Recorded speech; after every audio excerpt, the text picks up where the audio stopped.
You ever have one of those mornings when life smacks you upside the head before you've even had your coffee? Well, picture this am pushing my rickety cleaning cart down the 46th floor of the Wexford Tower, just zoning out, letting my hands flow through old sign language, the way you do when nobody's looking. I wasn't trying to make a scene, just muscle memory, you know? And then, out of nowhere, this voice slices through the silence. Excuse me. Who taught you to sign like that? I swear, I jumped a foot.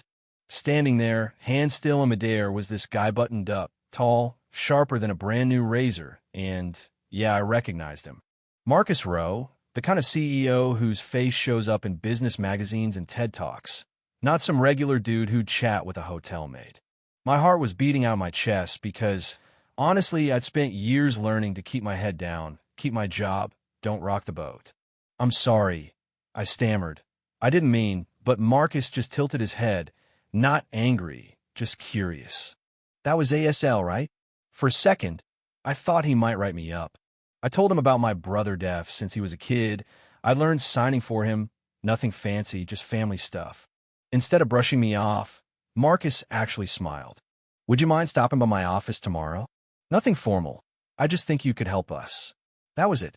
No details. Just a weird sense that maybe I was being seen for the first time in ages. Back home, I sat at the table picking at dinner. My little brother Jamie sprawled on the couch. When I signed to him about what happened, his eyes went wide, like I just told him we'd won the lottery. You have to go, he insisted. But my mind was racing. What if I mess up? What if I get fired for something stupid like signing in the hallway? Jamie looked at me like I was nuts. You taught yourself a whole language for me. That's not something you hide. That's a superpower. Sometimes your family knows you better than you know yourself. Next morning, I ironed my uniform twice, wore my lucky shoes, tried to pretend my nerves weren't eating me alive. Security led me upstairs to the 47th floor. The air was so still it felt like you could shatter it with a whisper. The receptionist didn't even look up, just waved me through to Marcus's office. The moment I stepped inside, I noticed a photo on his shelf. Marcus as a kid, sitting next to an older man with hearing aids, both of them smiling, their hands amid sign. I sat down, barely daring to breathe. How long have you been signing? He asked. I told him my story. Mom got sick, college got cut short, cleaning jobs were all I could find. It was what it was. Then Marcus hit me with if his company was developing an AI to read sign language, but it kept failing at the stuff that really matters.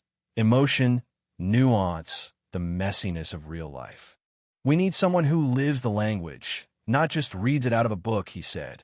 He offered me a shot at consulting, real money, real respect, a chance to change something bigger than hotel towels. I told him I wasn't qualified, no degree, no tech experience, just a stack of cleaning rags. But he told me about losing his own hearing as a kid, about being invisible in a world that doesn't listen. He slid a business card across the desk and told me to call if I wanted to give it a shot. Back in our kitchen, Jamie found me turning the card over and over in my hands. What's the worst that happens if you say yes? He signed. I fail, I said. And if you say no? I never know. He grinned, and in that moment it sounded simple. I picked up the phone, hands shaking so bad I almost dropped it, and called. Walking into ClearLink's office for the first time was like entering another world. Techies and t-shirts, glass everywhere, people moving fast. Marcus greeted me at the door, cracking a joke about first-day nerves. He walked me straight into a conference room with a wall of monitors playing clips of people signing, the AI struggling to keep up.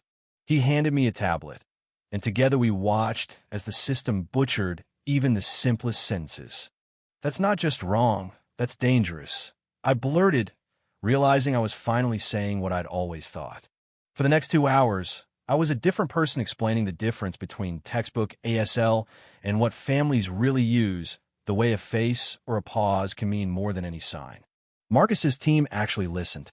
Dennis, the engineer, challenged me at first, but even he had to admit I spotted things they'd never even thought of.